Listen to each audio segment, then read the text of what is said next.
Quando iniciamos o estudo de derivadas, por questões didáticas, nós consideramos sempre uma curva, um ponto, uma reta secante, deslizamos o ponto Q através dessa curva para ele se aproximar de P, de maneira que essa reta secante tende a se parecer com essa reta tangente quando o Q está perto de P. Esse é o processo natural de quem vai explicar a derivada pela primeira vez. Mas veja um detalhe aqui muito importante, né?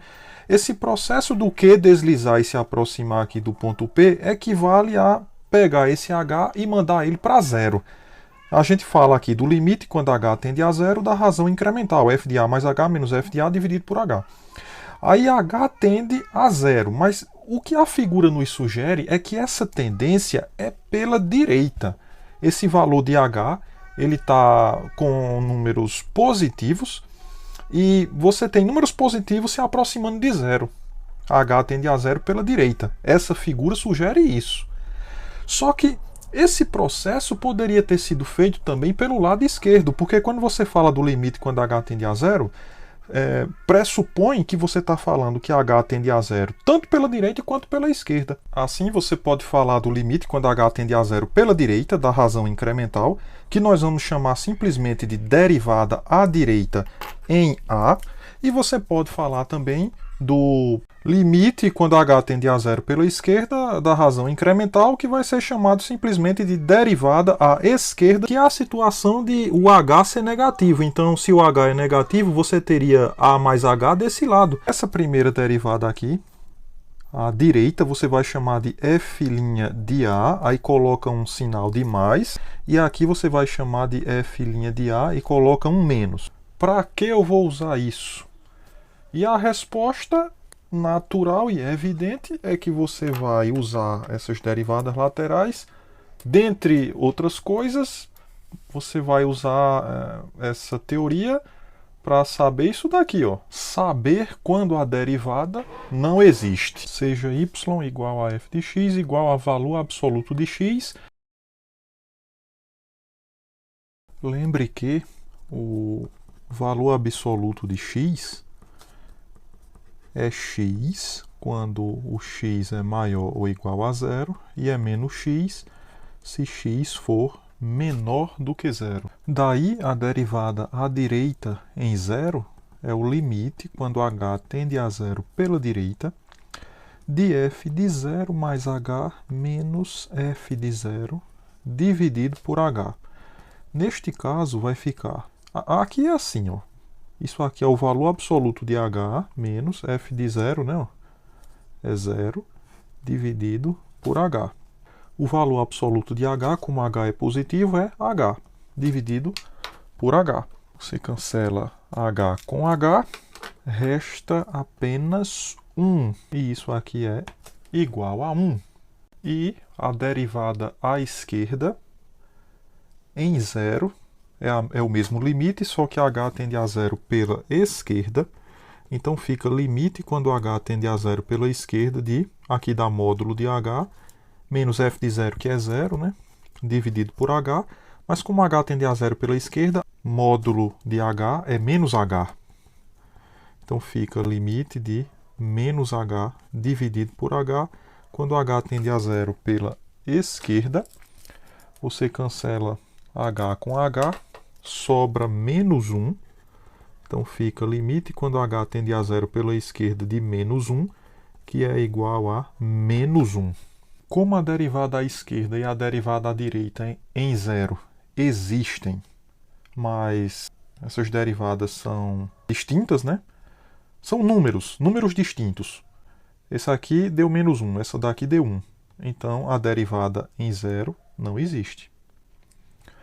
Porque o que é a derivada? É justamente esse limite quando h tende a zero.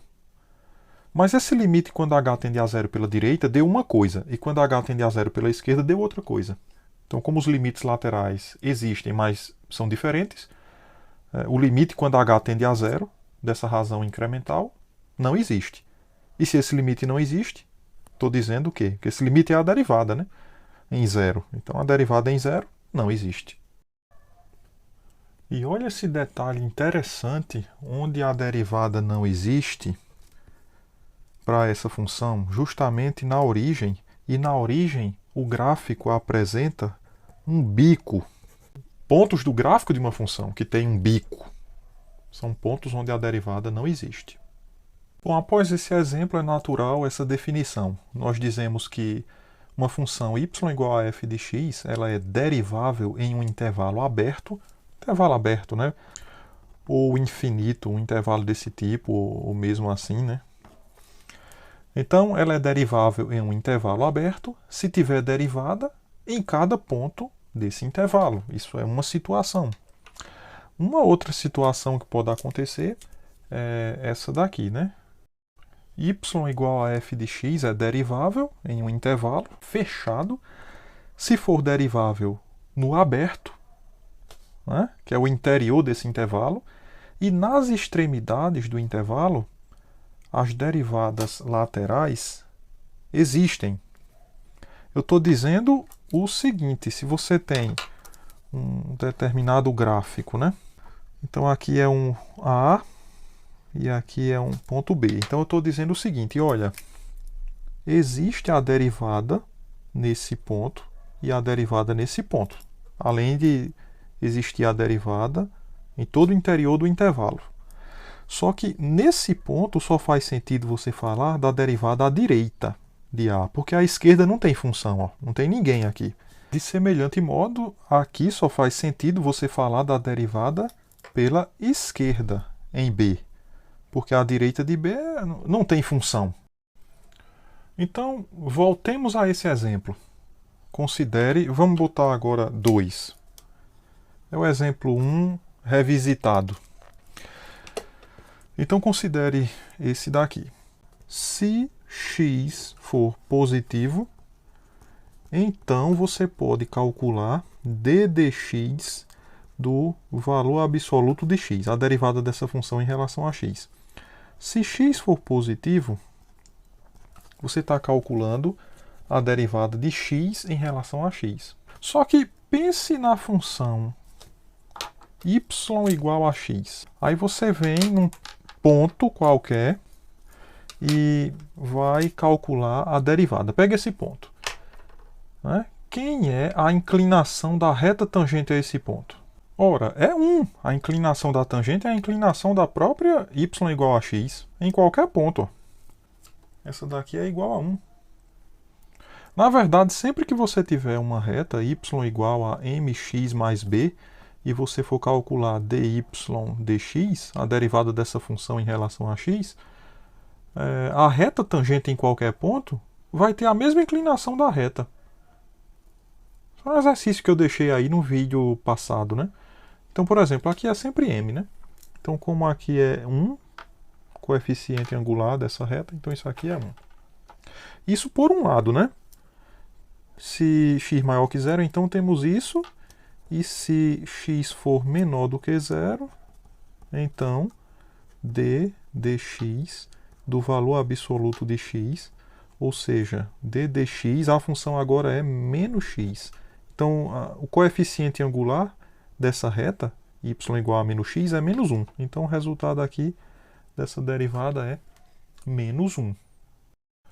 Então, a conclusão que a gente chega é que essa função é derivável, por exemplo, no intervalo 0 mais infinito, para todo x maior do que 0, a derivada existe, é igual a 1.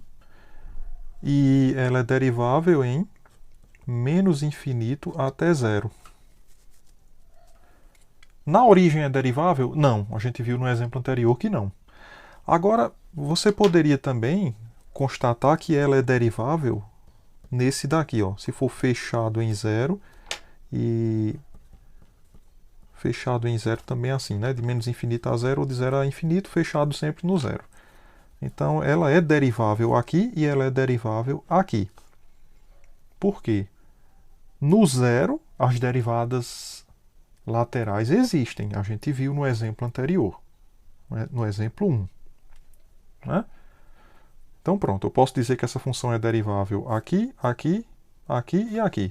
E eu não posso dizer que ela é derivável em menos infinito, infinito.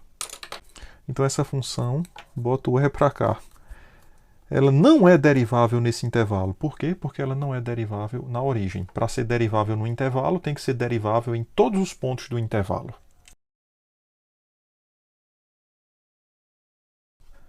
Vamos considerar a função f de x igual a raiz de x, que é uma função que a gente estudou aí no vídeo passado. Eu vou deixar na descrição. Nós já sabemos que f é derivável, essa função, no intervalo 0 a infinito, e que a derivada é 1 sobre 2 raiz de x, quando x é positivo. Pergunta, isso aqui foi o que a gente viu aí no vídeo passado, né? F é derivável na origem? Primeiro, lembre do gráfico dessa função. Ou seja, se você vai estudar a derivada na origem, então só faz sentido a gente falar aqui da derivada à direita, em zero. Porque à esquerda de zero não tem função, não tem ninguém. F' de zero à direita. Ou seja, o limite, quando h tende a zero pela direita, de f de zero mais h menos f de zero dividido por h. Só que nesse caso, isso é o limite, quando h tende a zero pela direita, de raiz de zero mais h menos raiz de zero dividido por h. Ora, você vai ficar aqui com o seguinte, ó, no numerador, você vai ficar com raiz de h e no denominador, h. Então você pode racionalizar isso, né? Multiplica e divide por raiz de h. Aqui fica no numerador somente h, né? Raiz de h vezes raiz de h é raiz de h ao quadrado, dá somente h, né? Embaixo fica assim. Esse você cancela com esse e fica 1 sobre raiz de h.